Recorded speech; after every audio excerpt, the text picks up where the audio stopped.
Assalamualaikum teman-teman, selamat datang di Montessori di Rumah bersama aku Farah. Halo, aku adalah seorang ibu dari anak toddler berusia 24 bulan.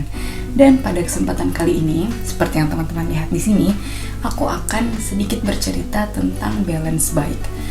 Jadi, untuk anak-anak di atas usia 1 tahun nih, biasanya kan kita mulai mempertimbangkan sepeda apa ya yang mulai bisa kita berikan ke anak kita. Jadi biasanya untuk anak-anak toddler itu ada pilihannya sepeda roda 3 atau yang lebih muda lagi yang harus didorong itu ada pegangannya buat orang tuanya ngedorong dari atas dan sebagainya.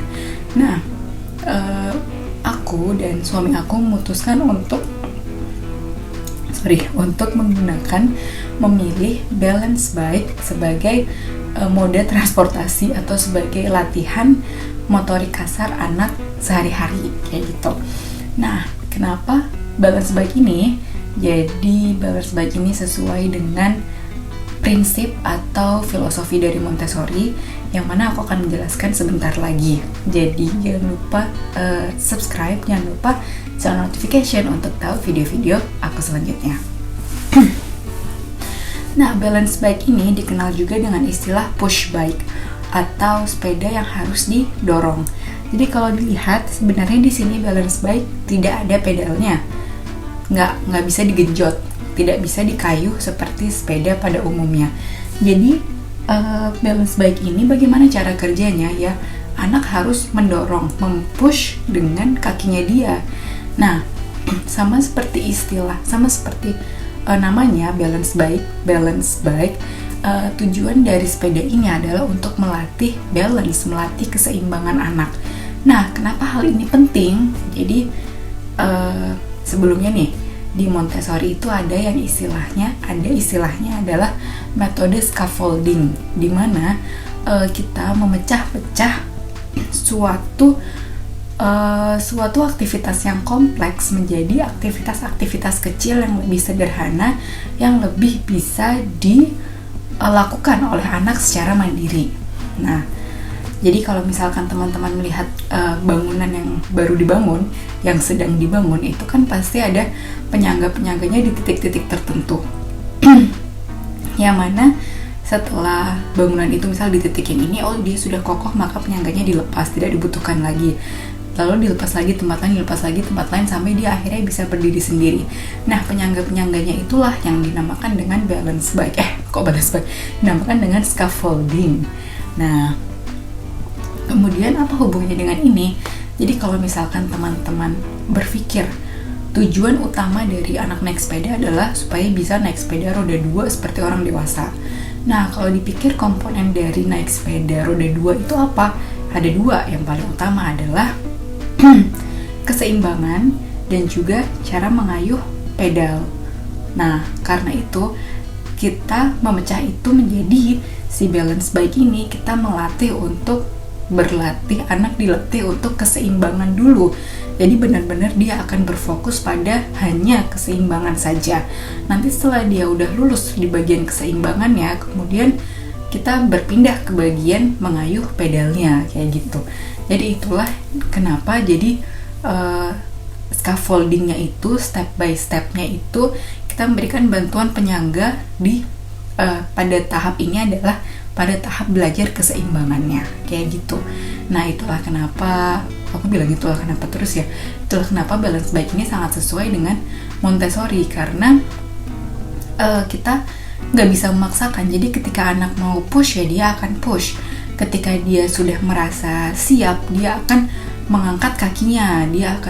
Ketika dia sudah merasa semakin percaya diri, dia akan bisa lebih lama untuk mengangkat kakinya kayak gitu misalkan. Jadi emang ini bergerak sesuai dengan keinginannya anak, sesuai dengan perkembangannya anak sendiri, tanpa orang tua harus mendorong, tanpa orang tua harus memaksakan gitu. Jadi anak akan tumbuh dengan balance bike-nya ini kayak gitu.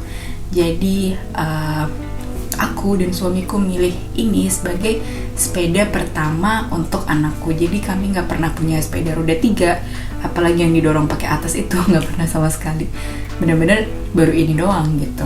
Nah terus mulai kapan balance bike ini digunakan? Sebenarnya berbeda-beda. Biasanya sih direkomendasikannya di sekitar usia 2 tahun, tapi juga tetap diperhatikan dari pabriknya sendiri, manufacturernya sendiri. Ini balance bike-nya bisa digunakan untuk usia berapa, kayak gitu. Jadi kalau pertimbangan kami adalah anaknya sudah stabil untuk berjalan, sudah nggak goyang-goyang lagi gitu misalkan, dan anaknya ada suatu kebutuhan untuk melakukan motorik kasar yang lebih gitu kan misalkan. Nah kayak gitu, terus akhirnya kami memutuskan untuk beli ini. Jadi M itu mulai menggunakan balance bike mulai diperkenalkan pada usia 18 bulan, dan kemudian mulai bermain di luar menggunakan balance bike ini di usia sekitar 18,5 bulan, hampir 19 bulan kayak gitu.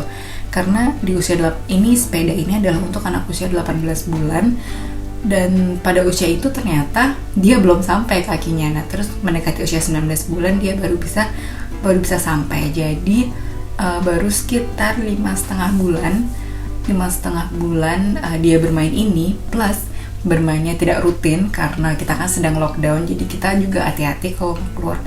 Lockdown? Iya, kemarin lockdown. Maksudnya ada pandemi ini, jadi kemarin sempat lockdown. Kemudian kita juga masih berhati-hati kalau keluar kayak gitu. Jadi nggak bisa setiap minggu juga kita bermain ini kayak gitu. Tapi aku sendiri sudah melihat banyak sekali perbedaan dari M ini ketika dia bermain balance bike ini. Padahal ya nggak ada yang nyontohin, nggak ada yang ngajarin, dia jalan sendiri. Jadi kayak this bike speaks to the baby, speaks to the kid kayak gitu. Jadi ya udah, ini tuh benar-benar masya Allah kalau menurut aku bagus sekali sebagai salah satu media melatih keseimbangan anak, melatih aktivitas motorik anak, aktivitas kasar, motorik kasar terutama. Dan juga sedikit bonusnya, banyak testimoni dari ibu-ibu yang anaknya sudah lebih besar, yang sudah memakai balance bike bertahun-tahun, misalkan 2 tahun, 3 tahun. Kemudian ketika ibu itu merasa anak sudah siap untuk lanjut ke sepeda roda 2, itu dia bahkan nggak perlu pakai roda-roda kecil stabilizer yang di sini itu. Jadi ketika anak sudah belajar menyeimbangkan diri dengan balance bike, lalu begitu pindah ke roda 2, dia belajar untuk mengayuh sepeda. Biasanya pada hari pertama atau hari kedua anak belajar mengayuh sepeda itu, dia akan langsung bisa gitu, masya Allah kan. Jadi benar-benar bisa men-skip bagian roda stabilizernya itu kayak gitu. Yang menurut aku itu adalah subhanallah, bagus banget gitu. Jadi kalau misalkan teman-teman sedang mencari sepeda, sedang mencari area latihan material atau apa yang untuk latihan motorik kasar anak, bisa dipertimbangkan dengan balance bike ini gitu deh. Oke, sekian dulu video kali ini dari aku. Jangan lupa subscribe, jangan lupa turn on notification untuk tahu video-video selanjutnya dari Montessori di rumah, insya Allah. Bye-bye. Assalamualaikum.